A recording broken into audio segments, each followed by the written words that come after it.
está quem? Prahlada Maharaja. Então ele consegue convencer os semideuses, ele leva Caiado para o seu eremitério, e ali ele começa a dar as aulas transcendental das escrituras, como o Srimad Bhagavatam, o Upanishads. Então ele...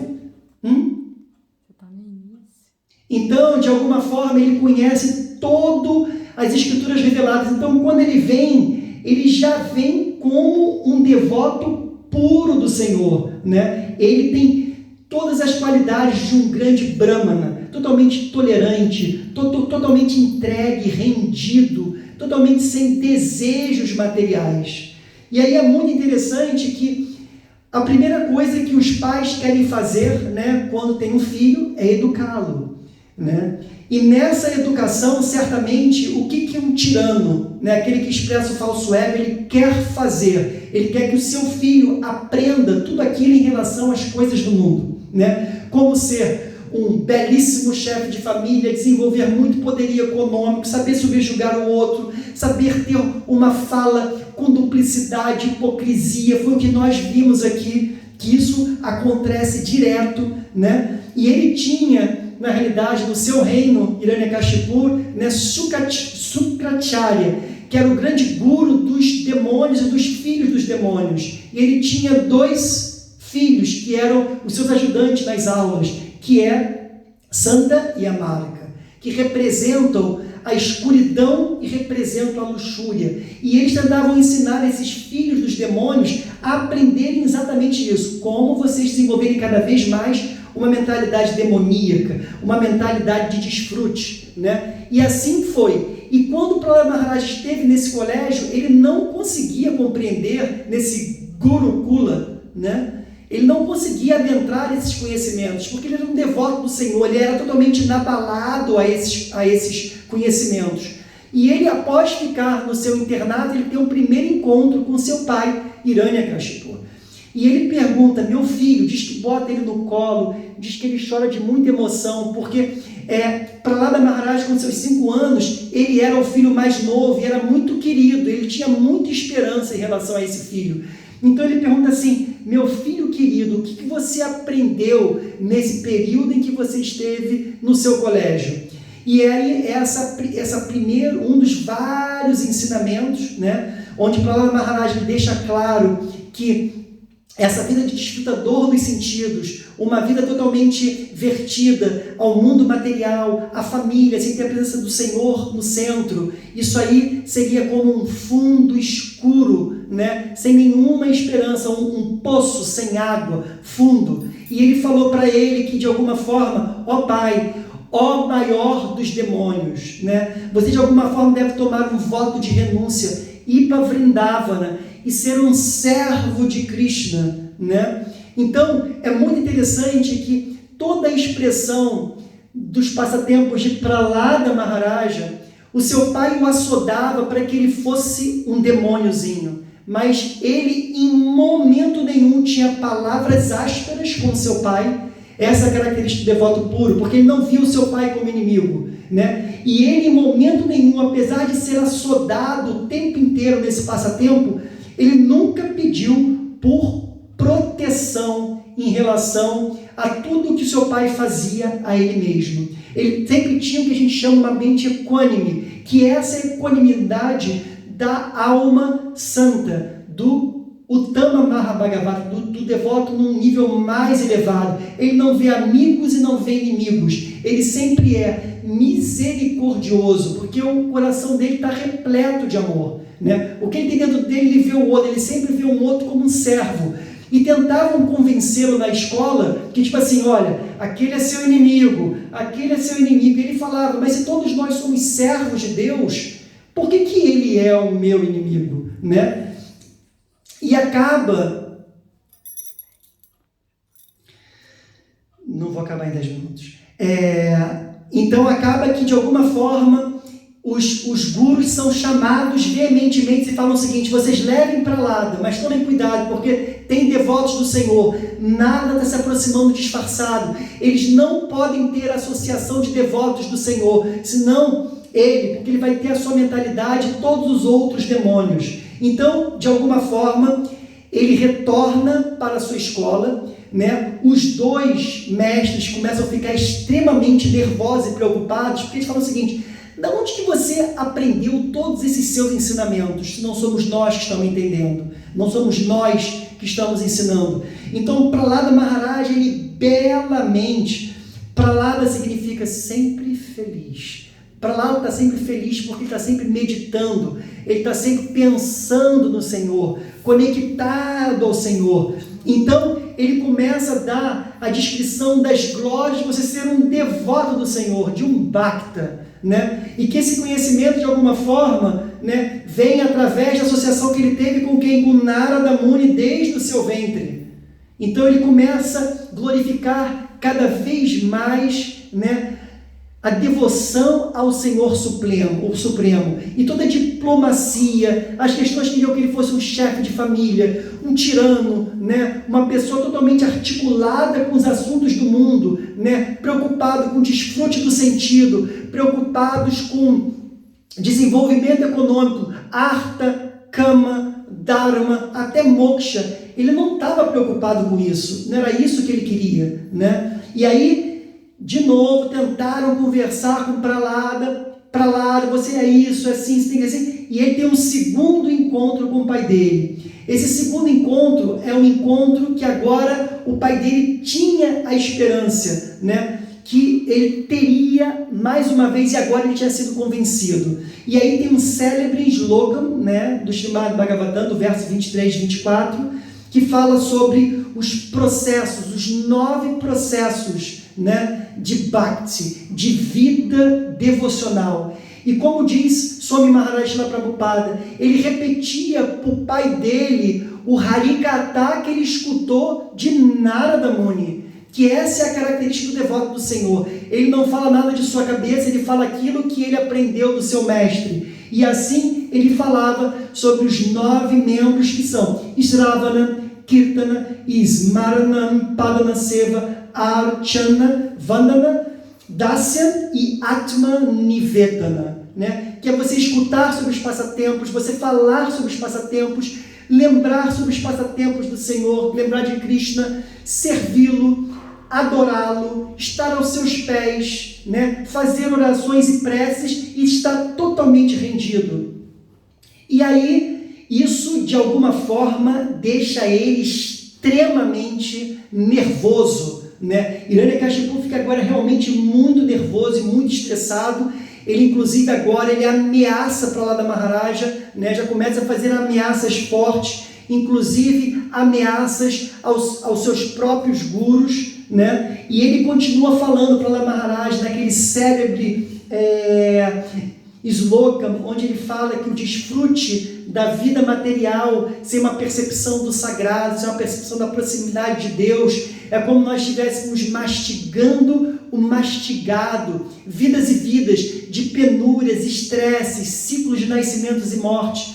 O meu Gurudeva fala que é como se fosse um cachorro que pega um osso seco no meio da rua e aquele osso, ele já não tem mais nada ali que possa ser aproveitado. Mas quando o cachorro vai ali, vários outros cachorros percebem e vêm atrás dele. Então é esse o desfrute que ele disse do seu pai, Hiranyakashipu. Um desfrute descontrolado, sem controle dos sentidos, sem a presença do sagrado, sem a presença de Deus. Então ele fala o seguinte: quanto mais você está tentando mastigar o que já foi mastigado, que não tem gosto, e você só traz ao seu redor cada vez mais frustração, cada vez mais estresse. E ele fala, na realidade, vocês são como cegos conduzindo a cegos. Isso é uma outra célebre passagem, né? Que na realidade é o guru que quer ensinar o asura, mas tipo assim, ninguém tem compreensão da transcendência. E Prahlada tinha isso de forma muito verdadeira, porque ele era um devoto puro e exaltado.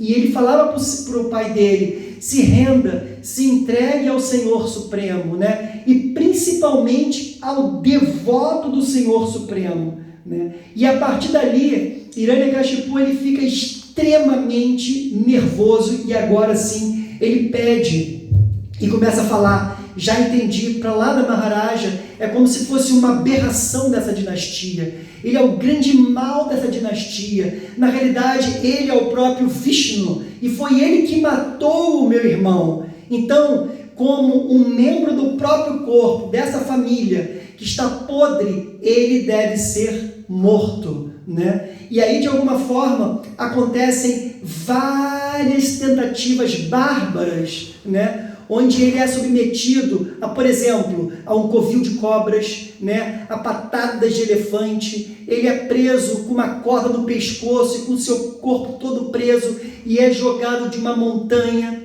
Ele é colocado de alguma forma sem se alimentar, é dado a ele veneno. Os próprios assuras dos demônios vão com seus tridentes e tentam transpassar o seu corpo, né? Mas o mais impressionante com isso tudo é que o próprio Senhor Krishna diz que aquele que medita nele, que tem plena fé, jamais perecerá e ele mesmo tomará responsabilidade e protegerá, porque todas as atitudes que eles tinham ali de alguma forma não faziam nenhum tipo de efeito. Até uma irmã demoníaca chamada Holika, né, de Hiranyakashipu, que tinha uma bênção de entrar pelo meio do fogo e não ser incinerada, ela falou quando Hiranyakashipu, porque ele começa a ficar desesperado e ele não sabe mais o que fazer, porque ele tenta de tudo e ele não consegue de alguma forma matar o seu filho. E o mais interessante, que de todas essas etapas que vocês devem ler depois, né, Prahlada, em nenhum momento ele blasfema o próprio pai ou ele pede proteção do Senhor. Ele continua simplesmente vendo tudo aquilo como que essa é a diferença do Senhor. Misericórdia, oportunidade. E ele fica cantando sereno e, como diz o próprio nome, Prahlada. Ele está sempre alegre, sempre tranquilo. Então, quando ele entra no fogo com a sua tia, a tia incinera e ele sai totalmente sem nenhuma marca do fogo. Então, isso vem mostrando, né, de alguma forma, e isso assustava muito Hiranyakashipu, o destemor que ele tinha, porque ele diz que ele tinha conexão com Vishnu, com Krishna, com algo superior que conduzia a vida dele. Então, tipo assim, ele não tinha preocupação com a morte, se ele ia morrer, se ele ia viver, né? Ele estava totalmente pleno na plataforma transcendental. Então, a partir disso, né, ele fica extremamente desesperado, né, desse destemor, dessa força ilimitada, parecendo ser um imortal, né, e pela primeira vez Hiranyakashipu ele começa a cair na real. Que as pessoas que vão caindo na real de certos acontecimentos em suas vidas, que elas não têm o controle. E ela fala o seguinte: agora pode ser o meu fim de fato, como que a gente está passando agora.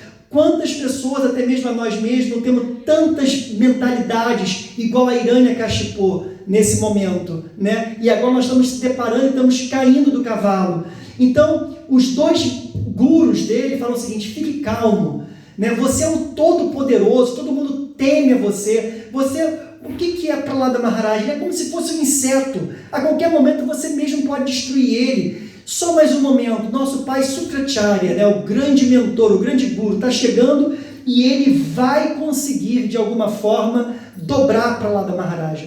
E aí, nessa parte já final, chegando ao final do passatempo, Prahlada Maharaja, ele tem uma característica do devoto puro, ele não quer deixar aquilo só para si mesmo, ele quer cada vez mais pregar, indiferente dos resultados que possam advir, principalmente ele dentro de um colégio de asuras, com professores asuras, né? Com o pai, o ultra superpoderoso, um super asura. Mas uma característica do devoto puro, ele não tem duplicidade e hipocrisia. Ele fala reto.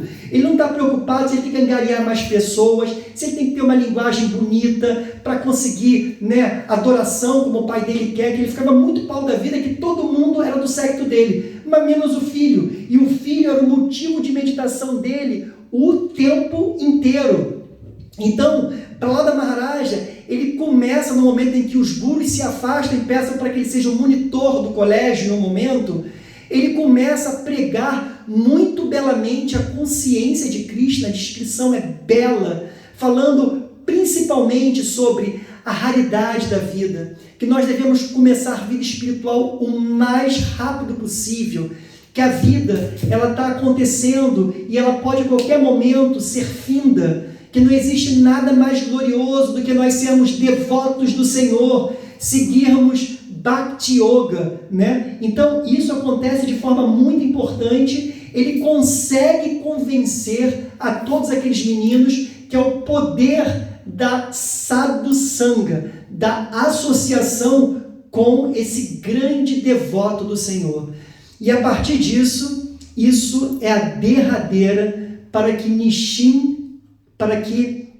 Hiranyakashipu não possa mais tolerar essa postura de Prahlada Maharaja, porque os próprios filhos dos Asuras agora estavam cantando os santos nomes, estavam felizes, né? E isso deixou ele totalmente enfurecido. E aí é o passatempo final. Vocês veem que quando a gente vê 700 páginas, eu pulei várias coisas aqui, porque vai ficando muito avançado, ainda mais está dizendo que eu já estou passando muito do horário, né? Por causa das gravações. Então, no terceiro encontro que ele tem com o pai dele, que ele volta novamente, o pai dele fica assim, extremamente assim, sabe? O que eu vou fazer agora? Né? Agora eu mesmo vou ter que matar o meu filho. E nisso, ele pergunta, né, um dos slogans, né? Da onde que vem toda essa sua força? Da onde que vem todo esse poder? E ele fala, esse poder que está em mim e que vem a mim é o mesmo poder do qual o Senhor é dito hoje o chamado demônio poderoso. Porque na realidade não existe nada que se mova desse mundo, inclusive essas personalidades demoníacas, se não for pela vontade do Senhor. Porque se ele quiser, assim não acontece. Se ele quiser, ele destrói. Então, ele ficou ainda falando o seguinte, então eu sou subserviente a uma força superior. Os demônios, a mentalidade demoníaca, ela não assume isso. E naquele momento, ele de fato resolve matar Prahlada Maharaja.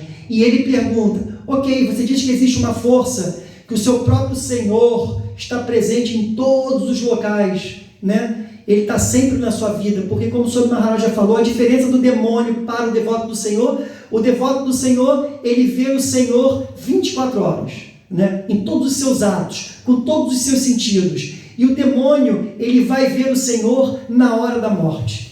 Na morte de quê? Na morte do seu trabalho, da sua posição, da sua família, do seu carro, de todo o seu poderio, do seu PhD, né? E principalmente de algo que é muito caro para os demônios, o seu próprio corpo. O demônio é extremamente preocupado com o seu corpo, porque é a mentalidade que ele acha que é meu e eu sou esse corpo, eu sou essa personalidade. E naquele momento, ele extremamente irado, né? Ele perguntou, então inclusive aqui nesse salão, né?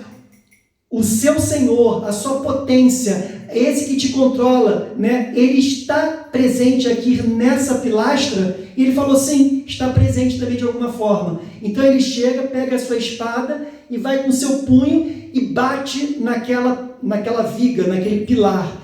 E aí é descrito no passatempo, assim, de forma extraordinária, os detalhes do surgimento transcendental que acontece no dia de hoje, né? Que o próprio Senhor, ele se aproxima e faz presente nesse mundo para estabelecer, né, o Dharma, para proteger o seu devoto e para de alguma forma aniquilar os patifes, as pessoas com mentalidade demoníaca.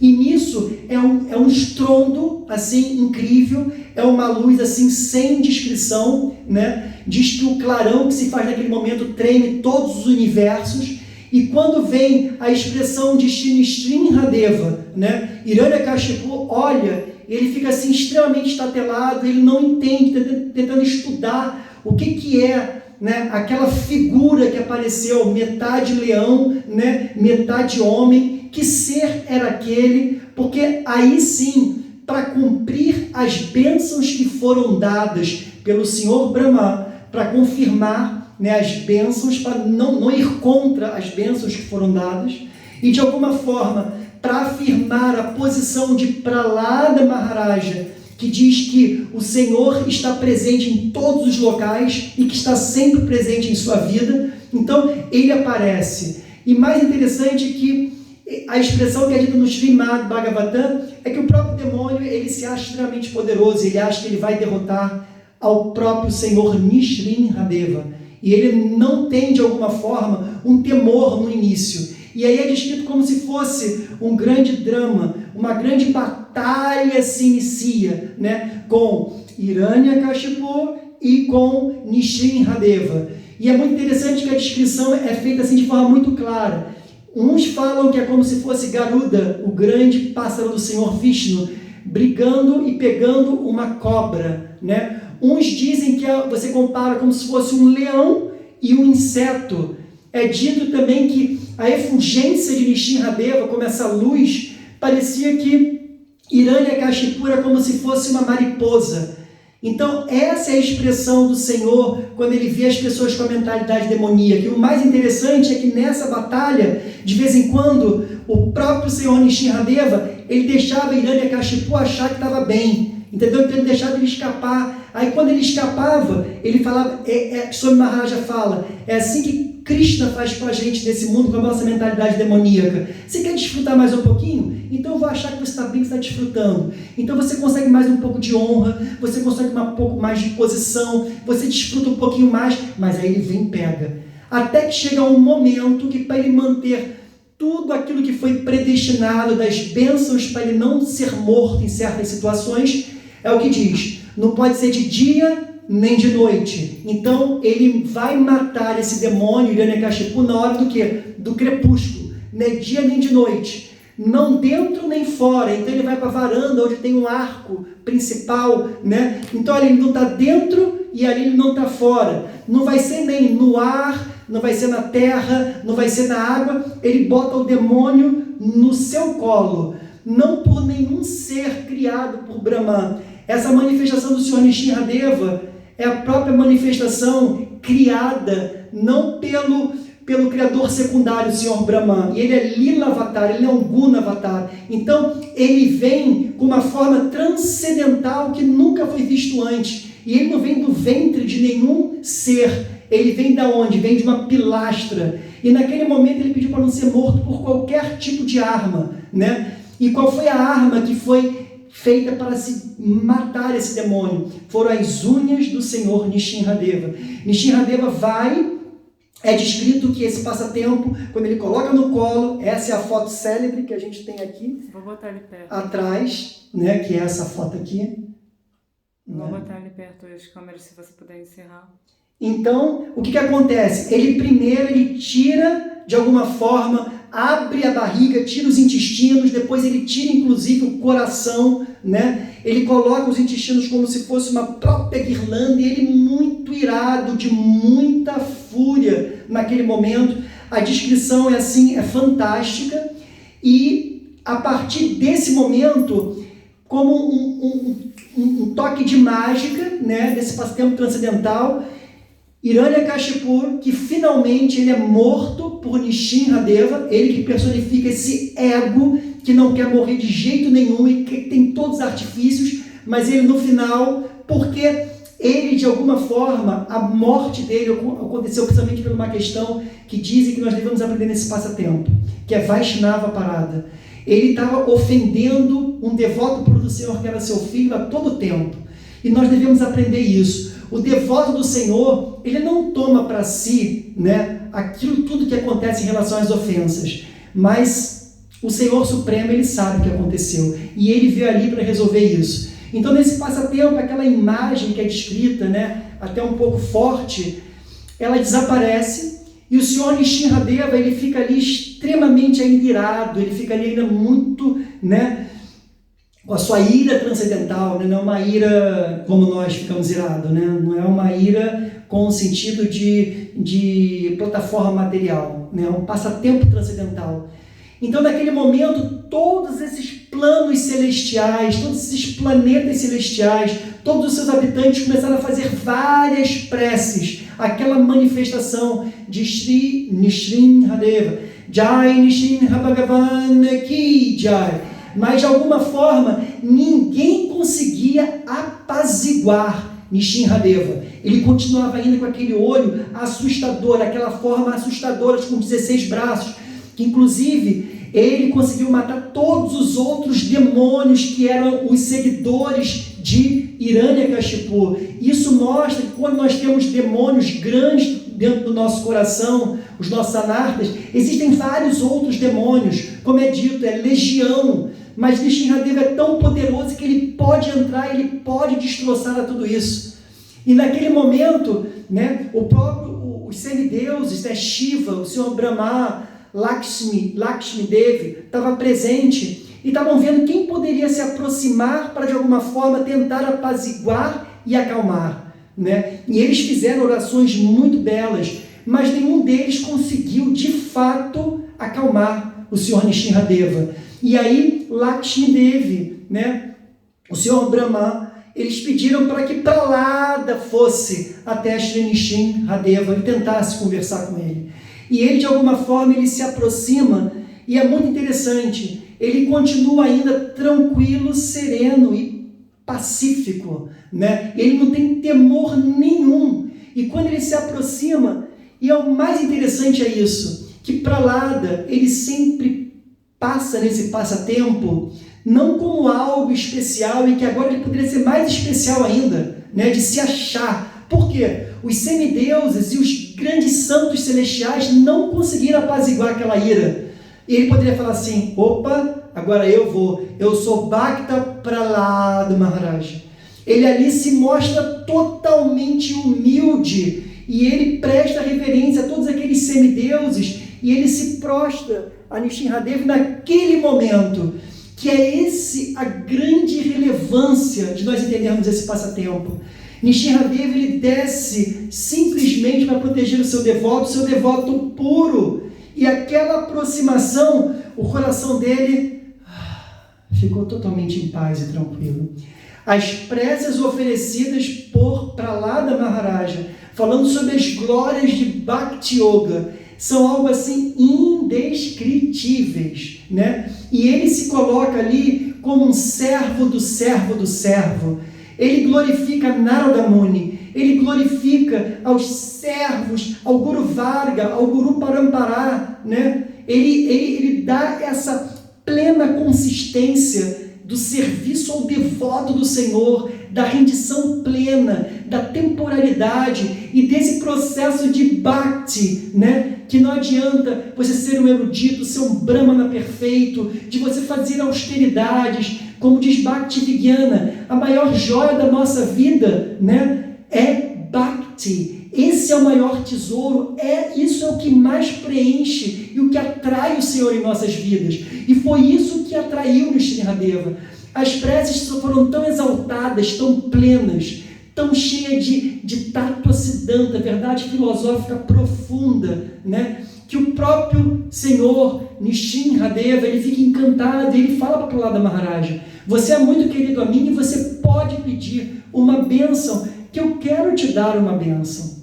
Mas Pralada Maharaja, ele logo fala, eu não sou um comerciante, a minha aproximação com você não é através de negócio, né? Eu então tenho uma vida devocional de amor porque eu quero algo material em troca.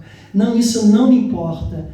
A única coisa que eu me preocupo é que eu vim de uma família de asuras, né? E a maior causa da destruição significa luxúria, desejo material, desfrutar de um mundo em separado do Senhor, de Krishna. Então, por favor, humildemente eu oro para que não deixe, de alguma forma, que esse tipo de mentalidade se aproxime de mim, né? Isso é muito interessante, que vem mostrando que nós devemos pedir, entre várias outras coisas que ele pediu. O Senhor Nishinradeva, ele falou o seguinte, mas Pralada, você não tem nenhum desejo material. Você, de alguma forma, é um devoto puro. Eu conheço seu coração. Por favor, me peça algo mais, né? Isso aí, eu não preciso dar essa bênção a você. E aí, quem ele pensa? Ele pensa no seu pai, que foi um grande ofensor, né, de Krishna, de Vishnu, e foi um grande ofensor dos devotos, das escrituras reveladas. Ele matava vacas, ele matava brahmanas, né? Então ele tinha uma carga muito forte de atividades, né, que a gente chama impiedosas, ofensivas, e trariam muito problemas para ele em próximas encarnações. Então, de alguma forma, isso também Hiranyakashipu fale. Fique tranquilo, você é um devoto puro do Senhor. 21 gerações relacionadas a você como um devoto do mais alto calibre, de alguma forma receberão benesses e terão muitos favorecimentos para a vida devocional. E ele fala que o Madhyama, que é o devoto intermediário, 14 gerações vão ser beneficiadas. Os canistas, que é o devoto da categoria mais inferior, ele libera 7 gerações. Então ele fala assim, isso também não é uma preocupação. E aí é o lindo desse passatempo, que é o coração do devoto puro. Compaixão àqueles que se dizem inimigos, que ele não vê ninguém como inimigo. Essa é a mente equânime do santo, né? Ele é totalmente, que a gente vê falando de um e outro, é o paradoxo, é totalmente o contrário, né? Enquanto um pensa em si mesmo, para lá está sempre pensando no Senhor e pensando nos outros que podem se beneficiar, né? E nesse momento ele fala o seguinte, existem tantas almas sofridas, né? Tantas pessoas que não conhecem essas verdades transcendentais, com tantas atividades, né, pecaminosas, impiedosas, né? De alguma forma eu queria que elas pudessem se beneficiar, né? Que eu pudesse absorver todos os seus pecados e que elas pudessem compreender a consciência de Krishna e serem devotos do Senhor. Então essa bênção foi outorgada por Sri Nrsimhadeva, que todo aquele que escutasse esse passatempo transcendental, todo aquele que falasse as glórias desses passatempos, de alguma forma receberiam muita misericórdia e auspícios, né, bem-aventuranças, felicidades plenas, força para desenvolverem vida devocional e alcançarem Krishna Prema. Então, esse passatempo é assim, sabe, 700 folhas do Srimad Bhagavatam, ficou resumido de forma assim, né, o que foi possível, tem muitos detalhes. Eu espero que vocês leiam o Srimad Bhagavatam, esses 700 folhas, com os comentários de Swami Maharaj Srila Prabhupada, porque na realidade é Nrsimhadeva que vai conseguir, de certa forma, destruir todos esses Hiranyakashipu, Hiranyaksha, esses demônios que existem dentro da gente, para que a gente alcance devoção pura. Jai Nrsimha Bhagavan ki Jai, Bhakta Prahlad Maharaj ki Jai, Bhakta Prahlad Maharaj ki Jai, Nrsimhadeva ki Jai, Srila Gurudeva ki Jai, Srimad Bhagavatam ki Jai, Jai Srila Vyasadeva ki Jai, Jai Nityanila Pravishnam Padas Tottarashat, Shishimad Srila Bhaktivedanta Se Bhaktivedanta Swami Maharaj, Srila Prabhupada ki Jai, Jai Nityanila Pravishnam Padas Astottarashat Shishimad Srila Bhakti Vigyana Bharati Goswami Maharaj ki Jai, Jai Srila Gurudeva Srila Bhakti Vedanta Srila Narayana Goswami Maharaj, Jai Srila Gaura Govinda Maharaj, Jai Rupanuga Guru Varga ki Jai, Jai Shri Narada Muni ki Jai, Srila Gurudeva